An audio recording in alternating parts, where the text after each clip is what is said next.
આજે હું તમને એક ઘરગથ્થુ એવો ઈલાજ જબરજસ્ત બતાવવા જઈ રહ્યો છું જે આજની ભયંકર બીમારી છે કોરોના. તો કોરોના પહેલા આપણને શરદી થાય છે, તો શરદી, ઉધરસ, કોરી ઉધરસ ન થાય એના માટે રોકવાના આપણા પ્યોર દેશી ઘરગથ્થુ ઈલાજ તમને બતાવું છું. મિત્રો, કોરી ઉધરસ થવાના ઘણા બધા કારણો હોય છે, શરદી થવાના ઘણા બધા કારણો હોય છે. આજકાલ વાતાવરણમાં અચાનક ચેન્જીસ આવી જાય છે, વાતાવરણ પલટો થઈ જાય છે, કોઈ વાયરલ ઇન્ફેક્શન હોય, કોઈ એલર્જી હોય, તો એના લીધે આપણને શરદી થઈ જાય છે. શરદી થયા પછી કોરી ઉધરસ પણ થાય છે. ઘણા લોકોને કોરી ઉધરસ 10 દિવસ, 15 દિવસ, મહિનો, 2 મહિના, 3 મહિના સુધી જતી નથી. તો આ એક ઈલાજ એવો જબરજસ્ત છે જે મેં ઘણા લોકો ઉપર પ્રયોગ કરેલા છે અને ઘણા લોકોને સારું એવું રિઝલ્ટ પણ મળેલ છે. તો તમે તમારા જીવનમાં પણ ટ્રાય કરી જોજો.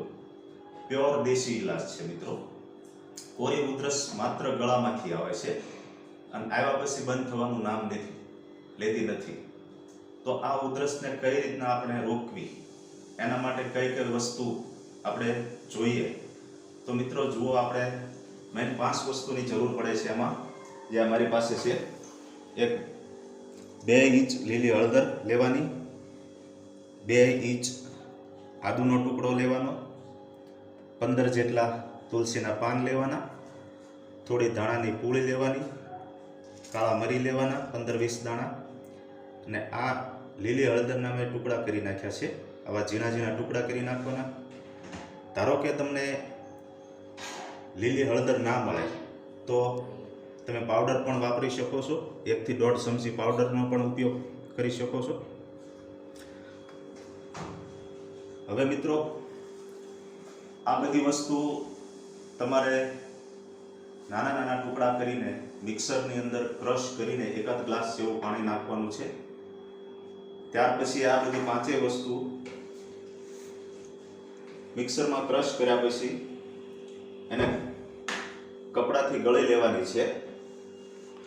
આ 5 વસ્તુ ગળાઈ જાય પછી એને બોટલમાં ભરીને મૂકી રાખવાની છે. આવા 5 વસ્તુનો તમે પ્રયોગ 5 થી 7 દિવસ સુધી કરી શકો છો. એનો પ્રયોગ કેવી રીતના કરવો, તો કે સવારમાં ભૂખ્યા પેટે, બપોરે ભૂખ્યા પેટે અને સાંજે ભૂખ્યા પેટે 1 થી 2 ચમચી પી શકાય છે. ભૂખ્યા પેટે મતલબ કે ધારો કે 6 વાગે તમારે લેવાની હોય તો 7 વાગ્યાથી કોઈ પણ વસ્તુ ખાવા પીવાની નહીં, અને 6 વાગે તમે લીધી તો 5 વાગ્યાથી કોઈ પણ વસ્તુ ખાવા પીવાની નહીં, અને 7 વાગ્યા સુધી કંઈ પણ વસ્તુ ખાવા પીવાની નહીં.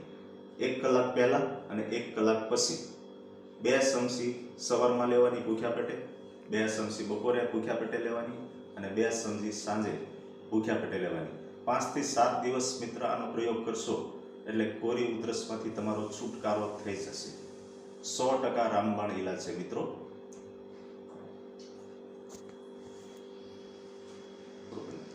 આ હતો આપણે કોરી ઉધરસ, જેને સૂકી ઉધરસ પણ કહેવાય છે, લુખી ઉધરસ પણ કહેવાય છે, ડ્રાય કફ પણ કહેવાય છે.